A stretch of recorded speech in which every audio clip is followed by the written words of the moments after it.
সেই দিন মদিনার ভোরের আকাশে রঙিন আলো ফুটে উঠেছে। মৃদু বাতাসে খেজুর পাতাগুলো দোল খাচ্ছিল। পাখিরা ডাকছে চিরচেনা স্বরে। আর মসজিদে নববীর চারপাশে সাহাবীরা ব্যস্ত হয়ে উঠেছেন ফজরের নামাজের প্রস্তুতিতে। রাসূল পাক সাল্লাল্লাহু আলাইহি ওয়াসাল্লামের ঘুমটা আজকে ভাঙল খুব শান্তভাবে। তার শরীরে কোনো ব্যথা ছিল না, তার শরীরে কোনো ক্লান্তি ছিল না। এ যেন এক গভীর প্রশান্তি নিয়ে তিনি ভোরের প্রথম আলোয় চোখ মেলে তাকালেন। কিন্তু কেউই জানতো না এই সকালটি তার জীবনের শেষ সুস্থ সকাল ছিল। অন্যদিকে মসজিদে নববী থেকে বেলাল রাদিয়াল্লাহু তাআলা আনহুর মধুর কণ্ঠে ফজরের আজান ভেসে আসলো। নবী করিম সাল্লাল্লাহু আলাইহি ওয়াসাল্লাম তার চাদরটি গায়ে দিয়ে নিজেই ফজরের নামাজ আদায় করার উদ্দেশ্যে পায়ে হেঁটে মসজিদে নববীর দিকে রওনা হলেন। সাহাবীরা প্রতিদিনের মতো আজকেও আবেগে অভিভূত। তাদের প্রিয় নবী নিজে ইমামতি করতে আসছেন তাদের মাঝে মসজিদে নববীতে। আজকেও তাদের দিন শুরু হবে এমন এক মহামানবের কণ্ঠে, পবিত্র কোরআনে কারিমের তেলাওয়াত শুনে, যার কণ্ঠে তেলাওয়াত শুনতে পুরো দুনিয়া ব্যাকুল। নামাজ শেষ করে নবীজি মসজিদে নববীর মেম্বরে উঠে দাঁড়ালেন। তারপর তিনি দাঁড়িয়ে গেলেন এবং সাহাবীদের উদ্দেশ্যে তিনি কিছু উপদেশ প্রদান করলেন।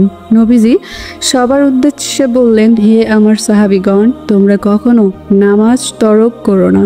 তোমরা নামাজকে ভালোভাবে আঁকড়ে ধরো। মনে রাখবে, যে ব্যক্তি আল্লাহর প্রতি পৃষ্ঠপোষণ করে, আল্লাহ তার প্রতি কখনোই সদয় হন না। ইতিপূর্বে কোনো নবী ও রাসূলগণ দুনিয়াতে স্থায়ী থাকেননি। আমিও একদিন চলে যাব, সারা জীবন তোমাদের মাঝে থাকবো না। তোমরা কখনো আল্লাহর থেকে নিরাশ হবে না। মনে রাখবে, আল্লাহ কখনো তার বান্দাদের উপরে জুলুম করেন না। সেই দিন দুপুরবেলা নবী করিম সাল্লাল্লাহু আলাইহি ওয়াসাল্লাম জোহরের নামাজ শেষ করে বাসায় ফিরছিলেন। পথিমধ্যেই ফারওয়া বিন আমর জুজাই নামক একজন ব্যক্তি তার কাছে ছুটে আসলো এবং বলতে লাগলো, যা রাসূলুল্লাহ, আমি ইসলাম গ্রহণ করেছি। এই অপরাধীর অমুক সম্রাট আমার জালমাল সবকিছু সাংঘাতিক বিপন্ন ফেলে দিয়েছে। সে অনেক আত্মঅভিমানী এবং অহংকারী, এবং তার পক্ষে এটা মানা কখনোই সম্ভব না যে সে ইসলামকে প্রতিষ্ঠিত দেখবে এবং মুসলমানদের প্রাধান্য লাভকে বরদাস্ত করবে। তার কথা শুনে নবী করিম সাল্লাল্লাহু আলাইহি ওয়াসাল্লাম অত্যন্ত রাগান্বিত হয়ে যান এবং বিশাল এক সৈন্য প্রস্তুত করেন সেই রমক সম্রাটের জন্য, এবং নেতৃত্ব প্রধান হিসেবে ওসামা বিন জায়েদের উপরে তিনি দায়িত্ব প্রদান করেন। কিন্তু ওসামা বিন জায়েদের বয়স এতটাও বেশি ছিল না। তার বয়সের স্বল্পতার কারণে কিছু সংখ্যক লোক নেতৃত্ব প্রদানের ব্যাপারে আপত্তি করেন এবং উক্ত মহোদ্যমে অংশগ্রহণ করতে বিলম্ব প্রকাশ করেন। তখন নবী করিম সাল্লাল্লাহু আলাইহি ওয়াসাল্লাম সকলকে উদ্দেশ্য করে বলতে লাগলেন, হে লোক সকল, তোমরা ওসামা বিন জায়েদের নেতৃত্বের ব্যাপারে আজ যেভাবে সন্দেহ পোষণ করছো এবং প্রশ্ন উত্থাপন করছো, ইতিপূর্বে তার পিতার নেতৃত্বের ব্যাপারেও তোমরা এইভাবে প্রশ্ন উত্থাপন করেছিলে। অথচ আল্লাহর কসম, সৈন্য পরিচালনার ব্যাপারে সে ছিল খুবই উপযুক্ত এবং আমার প্রিয়তম ব্যক্তিদের অন্যতম। নবী করিম সাল্লাল্লাহু আলাইহি ওয়াসাল্লাম কথা শুনে সাহাবায়ে ইকরাম ওসামা বিন জায়েদের পাশে একত্রিত হলেন, সৈন্যদলে অন্তর্ভুক্ত হয়ে গেলেন। এরপরে তিনি নিজেই ওসামা বিন জায়েদের হাতে ইসলামের পতাকা তুলে দেন এবং বলেন, হে ওসামা, তোমরা সকালবেলায় মহান আল্লাহ রাব্বুল আলামিনের নামে সিরিয়ার সীমান্তের উদ্দেশ্যে রওনা দিবে। এরপরে আসরের নামাজ শেষ করে নবী করিম সাল্লাল্লাহু আলাইহি ওয়াসাল্লাম বিকেল বেলায় তার স্ত্রীদের সাথে দেখা করতে তাদের ঘরে গেলেন। এটা নবীজির অভ্যাস ছিল। তিনি সর্বপ্রথম উম্মে সালমা রাদিয়াল্লাহু তাআলা আনহা এর ঘরের দিকে গেলেন। দরজায় দাঁড়িয়ে তিনি হেসে সালাম জানালেন এবং বললেন, হে উম্মে সালমা, তুমি কেমন আছো? তুমি কি চাও? তখন তিনি উত্তর দিলেন, ইয়া রাসূলুল্লাহ, আপনি সর্বপ্রথম ঘরে প্রবেশ করুন, তারপরে আমার যা চাওয়ার আমি চেয়ে নিব। তারপরে নবীজি ঘরে প্রবেশ করলেন। তখন উম্মে সালমা বললেন, যা রাসূলুল্লাহ, হে আমার প্রিয় স্বামী, আমার অন্তরে শুধু একটাই চাওয়া, তা হচ্ছে আপনার আয়ু দীর্ঘ হোক। আমি আপনার দীর্ঘায়ু কামনা করি। এছাড়া আমার কাছে তেমন কিছু চাওয়ার নেই। অথবা নবী করিম সাল্লাল্লাহু আলাইহি ওয়াসাল্লাম তাকে পুনরায় জিজ্ঞাসা করলেন, হে উম্মে সালমা, আমি কি তোমার হক যথাযথভাবে আদায় করতে পেরেছি? নিজের অজান্তে আমিও তোমার ওপর কোনো জুলুম করে ফেলিনি তো? এই কথা শোনা মাত্রই উম্মে সালমা রাদিয়াল্লাহু তাআলা আনহা কান্না করে দিলেন। তিনি আন্দাজ করে ফেললেন নবী করিম সাল্লাল্লাহু আলাইহি ওয়াসাল্লামের আয়ু হয়তো শেষ হয়ে এসেছে। সেই অনাকাঙ্ক্ষিত ক্ষণ হয়তো চলেই এসেছে। বিশ্বনবী হয়তো আর বেশি দিন আমাদের মাঝে অবস্থান করবেন না। তার চোখে অশ্রু জল চিকচিক করছিল। তিনি কান্নারত অবস্থায় শুধু এতটুকুই বলছিলেন, ইয়া রাসূলুল্লাহ, আমি চাই আপনি শুধু আমাদের মাঝে আরো কিছুদিন থেকে যান। এরপরে নবীজি তাকে কিছুটা সান্ত্বনা দিলেন এবং তার কান্না থামিয়ে তারপরে তিনি হাফসা রাদিয়াল্লাহু তাআলা আনহা এর ঘরে গেলেন। এভাবেই তিনি এক এক করে সমস্ত স্ত্রীর ঘরে একটু একটু করে সময় দিলেন এবং সকলের কাছে গিয়ে সালাম জানিয়ে শুধু একটি কথাই বললেন, আমি কি তোমার হক ভালোভাবে যথাযথভাবে আদায় করতে পেরেছি, নাকি আমিও তোমার উপর জুলুম করেছি? নবীজির কাছে এরকম অস্বাভাবিক কথা শুনে সবাই আশঙ্কা করে ফেললেন যে নবী করিম সাল্লাল্লাহু আলাইহি ওয়াসাল্লাম বেশি দিন থাকবেন না। সবাই কান্না করে দিলেন, কিন্তু নবীজির সামনে মুখ ফুটে কেউ কিছু বলল না। সবাই চুপি চুপি নিজেদের অশ্রু ঝরাতে লাগলেন। এভাবেই সবার শেষে তিনি আয়েশা রাদিয়াল্লাহু তাআলা আনহার ঘরে গেলেন। সব ঘরে গিয়ে নবীজি আগে সালাম দিলেন, কিন্তু এবার আয়েশা রাদিয়াল্লাহু তাআলা আনহা নিজেই আগে সালাম দিলেন এবং জিজ্ঞাসা করলেন, যা রাসূলুল্লাহ, আপনি আজ খুব চুপচাপ, খুব চিন্তিত দেখাচ্ছে, সবকিছু ঠিক আছে কি? নবী করিম সাল্লাল্লাহু আলাইহি ওয়াসাল্লাম মাথা নাড়িয়ে উত্তর দিলেন, হে আয়েশা, না, আমার তেমন কিছু হয়নি, সবকিছু ঠিক আছে, কিন্তু আমি একটু চিন্তিত। আমি ভাবছিলাম যদি এটাই আমার শেষ বিকেল হয়। আয়েশা রাদিয়াল্লাহু তাআলা আনহা এই কথা শুনে নিজের চোখের পানি ধরে রাখতে পারলেন না। তার চোখে পানি চলে আসলো। তিনি নবীজির মাথায় হাত বুলিয়ে দিলেন এবং বললেন, ইয়া রাসূলুল্লাহ, হে আমার প্রিয় স্বামী, আপনি এমন কথা বললেন না। আমি মহান আল্লাহ রাব্বুল আলামিনের উপরে আস্থা রাখি। তিনি আমাকে এবং আমাদেরকে কখনোই নিরাশ করবেন না।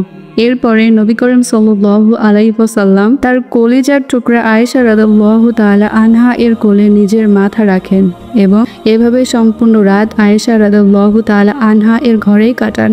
পরের দিন ভোর না হতেই সুবহে সাদিকের সময় নবী করিম সাল্লাল্লাহু আলাইহি ওয়াসাল্লাম জেগে উঠলেন এবং চোখ খুলেই মুখ দিয়ে এমন একটি শব্দ বললেন যা আজ পর্যন্ত তিনি কোনো দিনও বলেননি। তিনি মাথা চেপে ধরে যন্ত্রণার স্বরে বলতে লাগলেন, ওয়া রাস্তা, ওয়া রাস্তা, অর্থাৎ হাই আমার মাথা, হাই আমার মাথা। তার প্রচণ্ড মাথা যন্ত্রণা করছিল, এতটাই যন্ত্রণা করছিল যে তিনি অতিরিক্ত স্বরে আওয়াজও করতে পারছিলেন না। তিনি হালকা আওয়াজ করছিলেন। নবীজির হালকা স্বরের আওয়াজ শুনেই আয়েশা রাদিয়াল্লাহু তাআলা আনহা এর ঘুম ভেঙে যায়। তিনি ঘুম থেকে আটকে উঠলেন এবং বললেন, যা রাসূলুল্লাহ, আপনি তো গতকাল পর্যন্ত ভালোই ছিলেন, সুস্থ ছিলেন, হঠাৎ কি হলো আপনার? আপনি ঠিক আছেন তো? আয়েশা রাদিয়াল্লাহু তাআলা আনহা বিচলিত হয়ে পড়লেন। কি করবেন বুঝতে পারছিলেন না। তিনি তার শরীরে হাত দিয়ে দেখলেন তার শরীর কিছুটা গরম হয়ে গিয়েছে। অতঃপর তিনি তার মাথায় হাত দিলেন। মাথায় হাত দিয়ে তিনি দেখতে পেলেন মাথা যেন আগুনে স্পর্শ করছে। প্রচণ্ড গরম হয়ে গিয়েছে নবী করিম সাল্লাল্লাহু আলাইহি ওয়াসাল্লামের মাথা মোবারক। নবীজির এই অবস্থা দেখে আয়েশা রাদিয়াল্লাহু তাআলা আনহা দৌড়ে গেলেন পানির মস্কের কাছে। মস্ক থেকে পানি ঢেলে তিনি পানি নিয়ে আসলেন। তারপরে সেই পানিতে একটি কাপড় ভিজিয়ে কাপড়টি নবী করিম সাল্লাল্লাহু আলাইহি ওয়াসাল্লামের মাথায় ধরলেন। তখন নবী করিম সাল্লাল্লাহু আলাইহি ওয়াসাল্লাম একটু মুচকি হেসে আয়েশা রাদিয়াল্লাহু তাআলা আনহাকে বললেন, হে আয়েশা, তোমার মাথাও তো কয়েকদিন ধরে ব্যথা করছিল, আজকে কে বেশি অসুস্থ, আমি নাকি তুমি? আয়েশা রাদিয়াল্লাহু তাআলা আনহা কেঁদে ফেললেন এবং বললেন, ইয়া রাসূলুল্লাহ, আপনি ব্যথায় থাকলে আমার সব ব্যথা ভুলে যাই। ওই সত্তার কসম যার হাতে আমার প্রাণ, আপনার কষ্টের সামনে আমার কষ্টকে আমি কিছুই মনে করি না। অন্যদিকে মসজিদে নববী থেকে বেলাল রাদিয়াল্লাহু তাআলা আনহু এর মধুর কণ্ঠে ফজরের আজান ভেসে আসলো। আজান শুনে নবী করিম সাল্লাল্লাহু আলাইহি ওয়াসাল্লাম আয়েশা রাদিয়াল্লাহু তাআলা আনহাকে বললেন, হে আয়েশা, আমার লাঠি এবং চাদর দাও, আমি নামাজ পড়তে যাব, সবাই আমার জন্য অপেক্ষা করছে।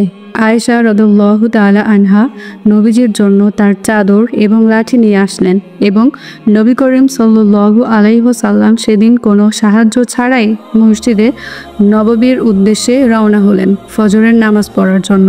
তিনি অনেক আস্তে আস্তে হাঁটছিলেন। শরীরটা ক্রমশ ক্লান্ত হয়ে পড়ছিল, কিন্তু চেহারায় ছিল নূরের ঝলকানি, এক অপার্থির আলো। বাহ্যিকভাবে কেউ দেখলে মনে হতো না নবীজি অসুস্থ আছেন।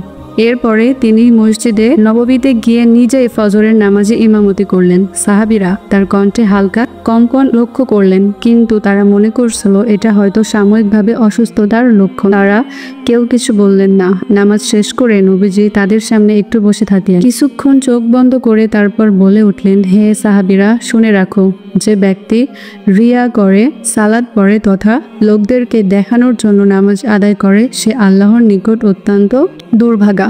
নামাজের সময় আল্লাহ তোমাদের সামনে দাঁড়িয়ে থাকেন। তোমরা সকলে এমনভাবে নামাজ আদায় করবে, মনে করবে মহান আল্লাহ রাব্বুল আলামিন তোমাদের সামনে আছেন। যদি তাও সম্ভব না হয়, কমপক্ষে এতটুকু মাথায় রাখবে, তোমাদের নামাজ অবশ্যই মহান আল্লাহ রাব্বুল আলামিন দেখছেন। তারপরে তিনি বাড়ির দিকে রওনা হলেন। নবীজি প্রতিদিন ফজরের নামাজের পর সাহাবীদেরকে কিছু নসিহত করতেন, কিন্তু আজকে তেমন সুযোগ পেলেন না। শরীরটা ক্রমশ খারাপ লাগছিল, তাই বিশ্রামের জন্য তিনি বাড়ির উদ্দেশ্যে রওনা হলেন।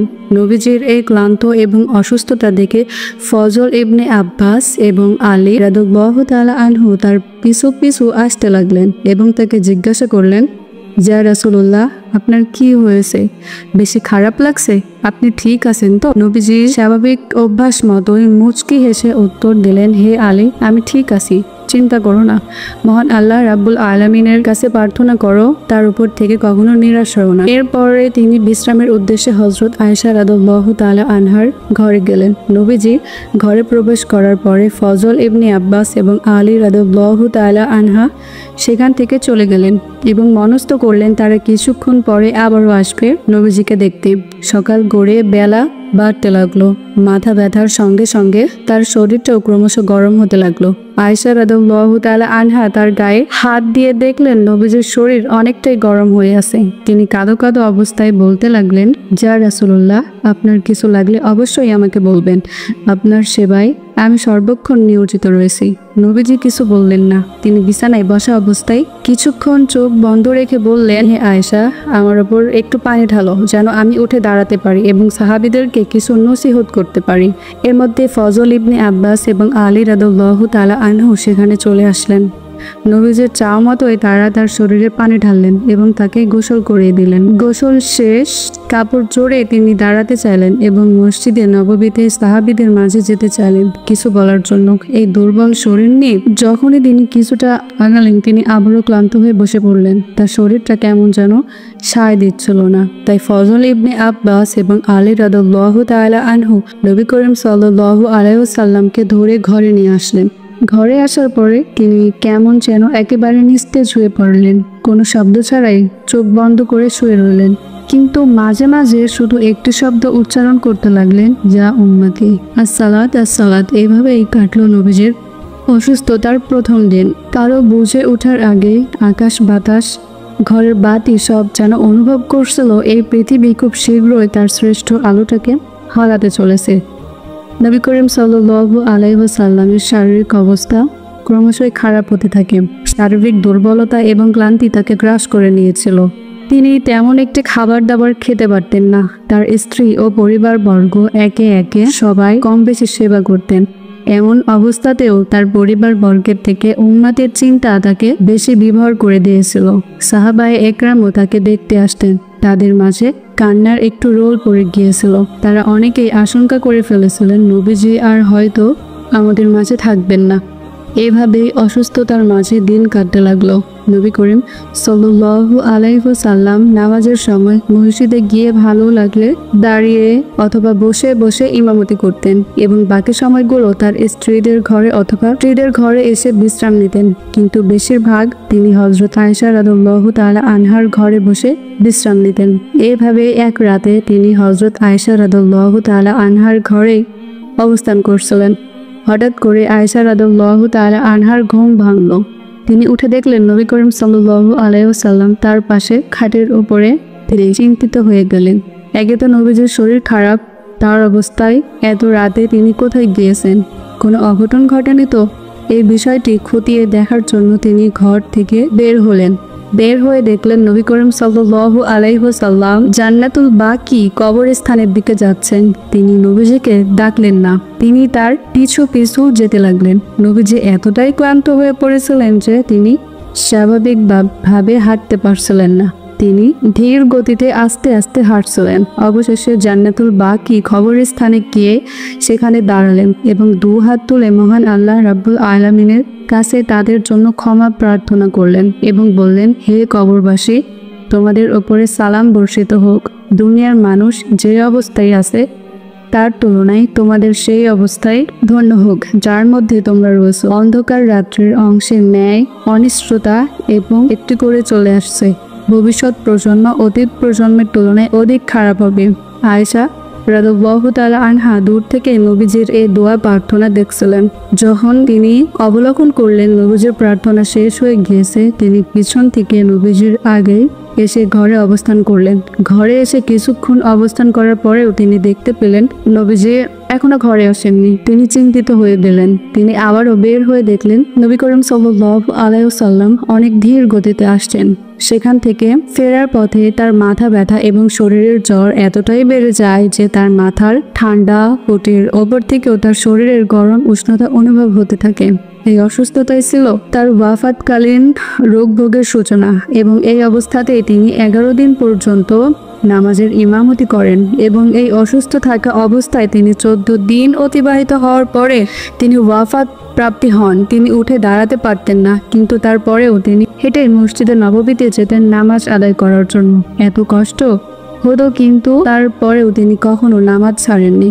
এরপরে নবী করিম সাল্লাল্লাহু আলাইহি ওয়াসাল্লামের ওয়াফাতের প্রায় সপ্তাহখানেক আগে তিনি তার এক স্ত্রীর ঘরে অবস্থান করছিলেন। নবীজির শারীরিক অবস্থা ক্রমশই অবনতির দিকে যেতে থাকে। তখন উক্ত সময় তিনি তার সকল স্ত্রীদেরকে সেই ঘরে একত্রিত হতে বললেন এবং সকলকে উদ্দেশ্য করে বললেন, হে আমার স্ত্রীগণ, আমি জানি না তোমাদের হক আমি সঠিকভাবে আদায় করতে পেরেছি কিনা। আমার শারীরিক অবস্থা এতটাও ভালো ঠেকছে না। আমি আগামীকাল কোথায় থাকবো এই বিষয়টি তোমরাই সিদ্ধান্ত নাও। তাদের সকলেরই চোখের কোণে অশ্রু জল চিকচিক করছিল। সবাই বললেন, যা রাসূলুল্লাহ, আপনি যেখানে ইচ্ছা সেখানেই থাকুন, এই ক্ষেত্রে আমাদের কারো কোনো আপত্তি নেই। বিবিগণদের এই কথার পরিপ্রেক্ষিতে নবী করিম সাল্লাল্লাহু আলাইহি ওয়াসাল্লাম তার প্রাণ প্রিয় হযরত আয়েশা রাদিয়াল্লাহু তাআলা আনহার ঘরে অবস্থান করার ইচ্ছা পোষণ করেন। নবী করিম সাল্লাল্লাহু আলাইহি ওয়াসাল্লাম হাঁটতে পারছিলেন না। তার মাথায় তখন পটি বাঁধা ছিল এবং পা মাটিতে হেঁচড়াতে দুজন সাহাবীর কাঁধে ভর করে হযরত আয়েশা রাদিয়াল্লাহু তাআলা আনহার ঘরে গেলেন এবং জীবনের প্রায় শেষ সপ্তাহখানিক অন্তিম সময়টুকু তিনি সেই ঘরেই অবস্থান করলেন। আয়েশা রাদিয়াল্লাহু তাআলা আনহা নবীজির সেবা যত্ন করতেন এবং মাঝে মধ্যে সূরা নাস ও ফালাক এবং নবী করিম সাল্লাল্লাহু আলাইহি ওয়াসাল্লাম এর কর্তৃক মুখস্থকৃত দোয়া পড়ে নবীজির গায়ে ঝাড়ফুঁক করতে থাকতেন এবং বরকতের আশায় রাসূল পাক সাল্লাল্লাহু আলাইহি ওয়াসাল্লামের পবিত্র হাত তার পবিত্র শরীরে বুলিয়ে দিতে থাকতেন।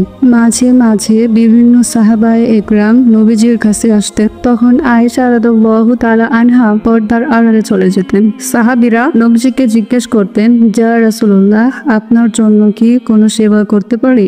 যদি আপনি অনুমতি দেন তাহলে ছাগলের গোশত ভুনা করে আনতে পারি। কিন্তু নবীজির শরীর এতটাও ভালো ছিলেন না যে তিনি খাবার দাবার খেতে পারতেন। ওয়াফাত প্রাপ্তির প্রায় 5 দিন পূর্বে তার দেহের তাপ বাড়তে থাকে, ফলে যন্ত্রণাও আরো বৃদ্ধি পেতে থাকে। এভাবেই তিনি এক সময় সজ্ঞাহীন এবং অজ্ঞান হয়ে পড়েন। জ্ঞান ফেরার পরে তখন তিনি আয়েশা রাদিয়াল্লাহু তাআলা আনহাকে বললেন, হে আয়েশা, আমার শরীরে বিভিন্ন কূপের 7 মগ পানি ঢালো। আমি পরিষ্কার হয়ে সামান্য সুস্থ হয়ে লোকজনদের নিকট গিয়ে তাদের উপদেশ দিতে পারি। সেই সময় ঘরের বাহিরে অধিকাংশ সময় বিভিন্ন সাহাবায়ে একরাম অবস্থান করতেন। কখন কোন কাজে লেগে যেতে পারে এবং নবীজির সেবা যত্ন করতে পারে। সেই সময় হযরত আলী রাদিয়াল্লাহু তাআলা আনহু সহ আরো কয়েকজন সেখানে উপস্থিত ছিলেন। তখন তারা নবীজিকে একটি বড় পাত্রে বসিয়ে তার মাথায় বেশি পরিমাণে পানি ঢাললেন। এত পরিমাণে পানি ঢাললেন যে নবীজি নিজেই এক সময় বললেন, ক্ষান্ত হও, আর ঢালতে হবে না। সেই সময় নবী করিম সাল্লাল্লাহু আলাইহি ওয়াসাল্লামের রোগ যন্ত্রণা কিছুটা উপশমিত হলো এবং তিনি মসজিদে গমন করলেন। তখনও তার মাথায় পটি বাঁধা ছিল। মসজিদে গিয়ে তিনি মেম্বরের উপরে দাঁড়িয়ে গেলেন, কিন্তু তিনি দাঁড়াতে পারছিলেন না। তখন তিনি ক্লান্তির জন্য বসে পড়লেন এবং সমস্ত সাহাবীদের উদ্দেশ্যে তিনি বলতে লাগলেন, হে সাহাবীগণ, যারা তাদের নবীদের কবর সমূহকে মসজিদ বানিয়ে নিয়েছে তাদের ওপর অভিশাপ বর্ষিত হোক এবং ইহুদি ও নাসারাদের প্রতিও আল্লাহর শাস্তি এই কারণে বর্ষিত হয়েছে যে তারা তাদের নবীদের কবরকে মসজিদ বানিয়ে নিয়েছিল।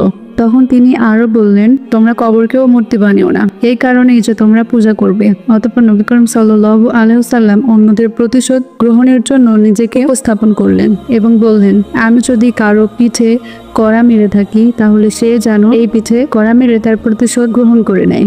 আর আমি যদি কারো ইজ্জতের ওপর কটাক্ষ করে থাকি তাহলে আমি উপস্থিত আছি, সে যেন প্রতিশোধ নিয়ে নেয়। এরপরে নবীজি মিম্বরের নিচে অবতরণ করলেন এবং জোহরের নামাজের ইমামতি করলেন। অতঃপর আবারও মিম্বরের ওপর আরোহণ করলেন এবং হিংসা ও অন্যান্য বিষয় সম্পর্কে তার পুরাতন কথাবার্তার পুনরাবৃত্তি করলেন।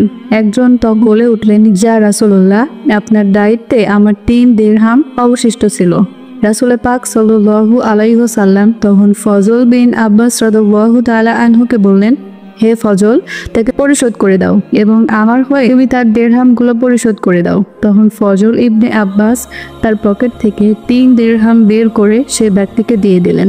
এরপরে নবীজি আনসারদের সম্পর্কে উপদেশ দিতে গিয়ে বললেন, আমি তোমাদেরকে আনসারদের সম্পর্কে উপদেশ দিচ্ছি, কারণ তারা ছিল আমার অন্তর ও কলিজা। তারা তাদের দায়িত্ব যথাযথভাবে পালন করেছে, কিন্তু তাদের প্রাপ্যসমূহ অবশিষ্ট রয়ে গিয়েছে।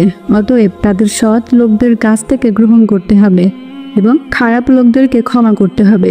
এর মধ্যে সাহাবীগণদের মধ্য থেকে একজন দাঁড়িয়ে বলতে লাগলেন, যা রাসূলুল্লাহ, আপনি আমার পিঠে একবার লাঠি ছুঁয়েছিলেন, আমি চাই আমিও একবার আপনাকে ছুঁই। নবী করিম সাল্লাল্লাহু আলাইহি ওয়াসাল্লাম তার কথায় উত্তর দিলেন, তবে এসো, আমি তোমার জন্য আমার পিঠ খুলে দিচ্ছি। নবীজির অনুমতি পেয়ে সাহাবী নবীজির কাছে গেলেন। তার কাছে গিয়ে তার পিঠের উপরে আলতো করে চুমু খেলেন এবং পুলকিত কণ্ঠে বলতে লাগলেন, যা রাসূলুল্লাহ, আমি তো চেয়েছিলাম আপনার চামড়ায় আমার ঠোঁট ছোঁয়াতে, হয়তো এটাই আমার শেষ সুযোগ হবে। নবী করিম সাল্লাল্লাহু আলাইহি ওয়াসাল্লাম সাহাবীর এমন কাণ্ড দেখে তিনি মুচকি হেসে দিলেন। এরপরে ওয়াফাত প্রাপ্তির 4 দিন পূর্বে বৃহস্পতিবারে যখন রাসূল পাক সাল্লাল্লাহু আলাইহি ওয়াসাল্লাম কঠিন রোগ যন্ত্রণার সম্মুখীন হলেন, তখন তিনি বলতে লাগলেন, তোমরা আমার নিকট কাগজ কলম নিয়ে আসো, আমি তোমাদের জন্য একটি উপদেশনামা লিখে দেই, যাতে তোমরা আমার পরে কোনো দিনই পথভ্রষ্ট না হও। তখন সাহাবীরা কাগজ কলম আনলে নবী করিম সাল্লাল্লাহু আলাইহি ওয়াসাল্লাম 3টি উপদেশ দিলেন। প্রথমটি ছিল, হে সাহাবীরা, তোমরা ইহুদি এবং নাসারা এবং মুশরিকদেরকে আরব উপদ্বীপ হতে বহিষ্কার করবে। দ্বিতীয়টি ছিল, প্রতিনিধি দলকে সেইভাবে আপ্যায়ন করবে যেমনটি আমার আমলে করা হতো।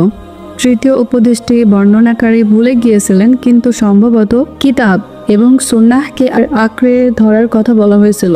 কঠিন অসুস্থতা সত্ত্বেও রাসূল পাক সাল্লাল্লাহু আলাইহি ওয়াসাল্লাম ওই দিন অর্থাৎ ওয়াফাত প্রাপ্তির 4 দিন পূর্বে বৃহস্পতিবার পর্যন্ত সকল নামাজে ইমামতি করেন।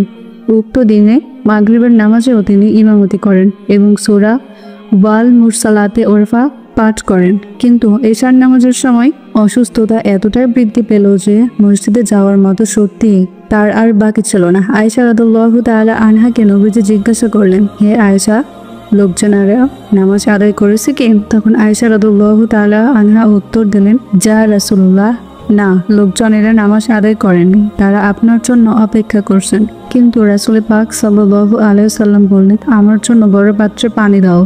তার চাহিদা মোতাবেক পানি দেওয়া হলো এবং তিনি গোসল করলেন। এরপরে তিনি দাঁড়াতে চেষ্টা করলেন মসজিদের নববীতে গিয়ে ইমামতি করার জন্য, কিন্তু তিনি আর দাঁড়াতে পারলেন না। অবশেষে তিনি অজ্ঞান হয়ে পড়লেন। তখন আয়েশা রাদিয়াল্লাহু তাআলা আনহা কি করবেন বুঝে উঠতে পারছিলেন না। তিনি কিছু একটা করে নবীজির জ্ঞান ফেরালেন। জ্ঞান ফেরা মাত্রই নবীজি পুনরায় জিজ্ঞাসা করলেন, হে আয়েশা, সবাই কি নামাজ আদায় করে নিয়েছে? তখন আয়েশা রাদিয়াল্লাহু তাআলা আনহা উত্তর দিলেন, যা রাসূলুল্লাহ, না, তারা আপনার জন্য অপেক্ষা করছে। অবশেষে তিনি আবারও দাঁড়াতে চেষ্টা করলেন, কিন্তু তিনি আর পারলেন না। এভাবে তিনি কয়েকবার চেষ্টা করা সত্ত্বেও তিনি অক্ষম রয়ে গেলেন। অতঃপর তিনি বললেন, হে আয়েশা, আবু বক্করকে নামাজ আদায় করতে বলো এবং তাকে আমার স্থানে ইমামতি করতে বলো। তখন আয়েশা রাদিয়াল্লাহু তাআলা আনহা তার পিতা আবু বক্করের পরিবর্তে অন্য কারোর ওপর ইমামতির দায়িত্ব অর্পণের জন্য নবীজির কাছে 2 থেকে 3 বার আবেদন করলেন, যেন তার পিতার প্রতি কেউ কখনো খারাপ ধারণা পোষণ করতে না পারেন। কিন্তু নবী করিম সাল্লাল্লাহু আলাইহি ওয়াসাল্লাম প্রত্যেকবারই তা অস্বীকার করে বললেন, হে আয়েশা, তোমরা সকলে ইউসুফ আলাইহিস সালাতু ওয়াস সালামের সঙ্গী সাথীদের মতোই হয়ে গিয়েছো। নামাজে ইমামতি করার জন্য আবু বকরকে নির্দেশ দাও। এভাবেই অসুস্থতার মধ্যে নবীজির 2 দিন কেটে গেল। অতঃপর রবিবার দিন নবী করিম সাল্লাল্লাহু আলাইহি ওয়াসাল্লাম কিছুটা সুস্থ বোধ করলেন এবং 2 ব্যক্তির কাঁধে ভর করে জোহর নামাজের উদ্দেশ্যে মসজিদে গমন করলেন। সেই সময় আবু বকর রাদিয়াল্লাহু তাআলা আনহু নিজে ইমাম হয়ে সাহাবীদেরকে নিয়ে নামাজের জন্য প্রস্তুতি নিচ্ছিলেন। কিন্তু যখনই রাসূল পাক সাল্লাল্লাহু আলাইহি ওয়াসাল্লামের আগমনের আভাস পেলেন, তখন তিনি পিছনের সারিতে সরে আসার চেষ্টা করলেন, কিন্তু নবীজি তাকে পিছে আসতে নিষেধ করলেন, তাকে সামনে থাকতে বললেন এবং নিজেকে তার ডান পাশে বসিয়ে দেওয়ার জন্য সাহাবীদেরকে নির্দেশ দিলেন।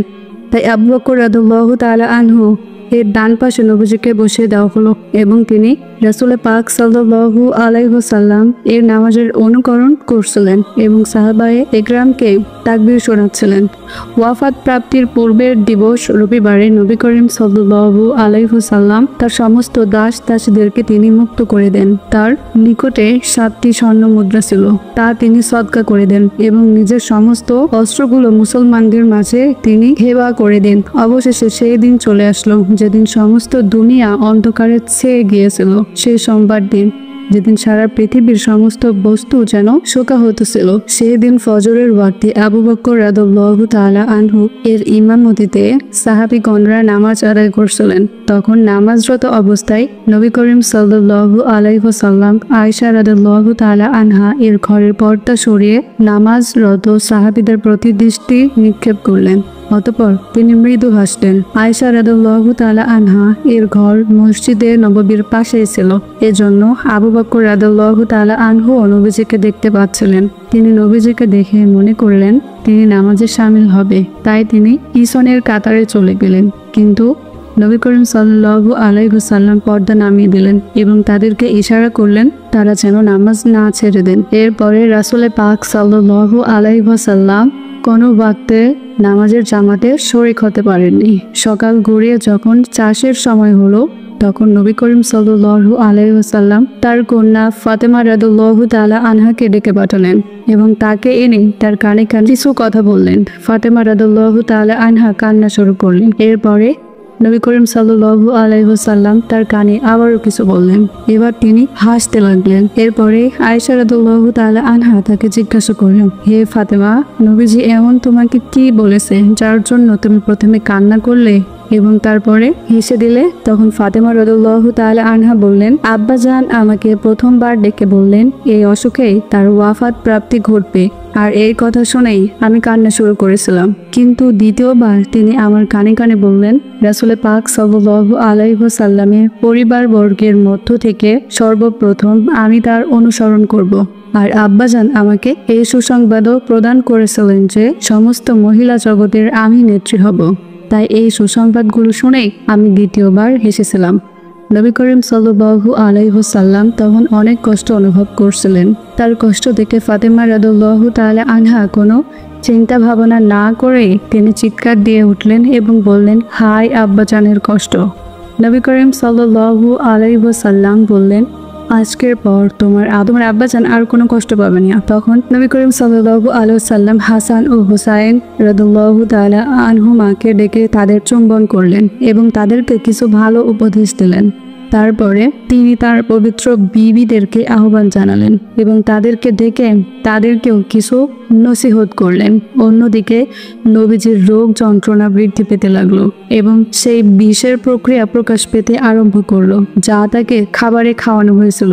সেই সময় তিনি আয়েশাকে ডেকে বললেন, হে আয়েশা, আমি যে খাদ্য খেয়েছিলাম সেই যন্ত্রণা আমি এখন হাড়ে হাড়ে উপলব্ধি করছি। উক্ত বিষের প্রভাবে আমার শিরা ও উপশিরা সমূহের জীবন কর্তৃত হয়ে হয়ে যাচ্ছে। এত কঠিন ও মুমূর্ষ সময় অবস্থাতেও তার মুখ থেকে একটি শব্দই বের হচ্ছিল, আসসালাত আসসালাত ওয়ামা মালাকাত আইমানুকুম, অর্থাৎ হে লোক সকল তোমরা নামাজ এবং দাসীদের সম্পর্কে সতর্ক থেকেও। অতঃপর শুরু হলো মৃত্যু যন্ত্রণা। তখন নবী করিম সাল্লাল্লাহু আলাইহি ওয়াসাল্লাম আয়েশা রাদিয়াল্লাহু তাআলা আনহা এর দেহের ওপর ভর দিয়ে থেমে রইলেন। নবীজি তখন মিসওয়াকের প্রতি লক্ষণ করছিলেন। তখন আয়েশা রাদিয়াল্লাহু তাআলা আনহা বুঝতে পেরেছিলেন তিনি মিসওয়াক চাচ্ছেন। তখন তিনি জিজ্ঞাসা করলেন, ইয়া রাসূলুল্লাহ, আপনার জন্য কি মিসওয়াক দিব? তখন নবীজি মাথা নাড়িয়ে তা নেবার জন্য ইঙ্গিত করলেন। অতঃপর আয়েশা রাদিয়াল্লাহু তাআলা আনহা মিসওয়াক নিয়ে তার রাসূল সাল্লাল্লাহু আলাইহি ওয়াসাল্লামকে দিলেন, কিন্তু মিসওয়াক একটু শক্ত ছিল। তখন আয়েশা রাদিয়াল্লাহু তাআলা আনহা জিজ্ঞাসা করলেন, ইয়া রাসূলুল্লাহ, মিসওয়াকটি কি নরম করে দিব? তখন তিনি ইঙ্গিত করে বললেন হ্যাঁ। তখন আয়েশা রাদিয়াল্লাহু তাআলা আনহা মিসওয়াক চিবিয়ে নরম করে দিলেন এবং তা দিয়ে নবী করিম সাল্লাল্লাহু আলাইহি ওয়াসাল্লাম খুব সুন্দরভাবে মিসওয়াক করে নিলেন এবং পাশে থাকা পানির পাত্রতে হাত ডুবিয়ে তিনি মুখমণ্ডল মুছতে মুছতে বলতে লাগলেন, লা ইলাহা ইল্লাল্লাহু, আল্লাহ ছাড়া কোনো কষ্ট নেই। মৃত্যু যন্ত্রণা একটি অত্যন্ত কঠিন ব্যাপার। মিসওয়াক শেষে রাসূল পাক সাল্লাল্লাহু আলাইহি ওয়াসাল্লাম তার হাত অথবা আঙুল উত্তোলন করলেন এবং সাদের দিকে দৃষ্টি তুলে ধরলেন। তখন তার দুই ঠোঁট নড়ে উঠল। আয়েশা রাদিয়াল্লাহু তাআলা আনহা কান পেতে শুনতে লাগলেন। তিনি বলছেন, হে আল্লাহ, নবীরা, সিদ্দিকরা, শহীদরা এবং সৎ ব্যক্তিরা যাদেরকে তুমি পুরস্কৃত করেছো, আমাকে তাদের দলভুক্ত করো এবং আমাকে ক্ষমা করে দাও এবং আমার প্রতি তুমি অনুগ্রহ করো। হে আল্লাহ, হে রফিকে আলা, এই কথাটি তিনি 3 বার পুনরাবৃত্তি করলেন। সেই সময় তার হস্ত মোবারক অবশ হয়ে যায় এবং তার একান্ত কাঙ্ক্ষিত রফিকে আলা আল্লাহর সঙ্গে তিনি মিলিত হয়ে যান। ইন্না লিল্লাহি ওয়া ইন্না ইলাইহি রাজিউন।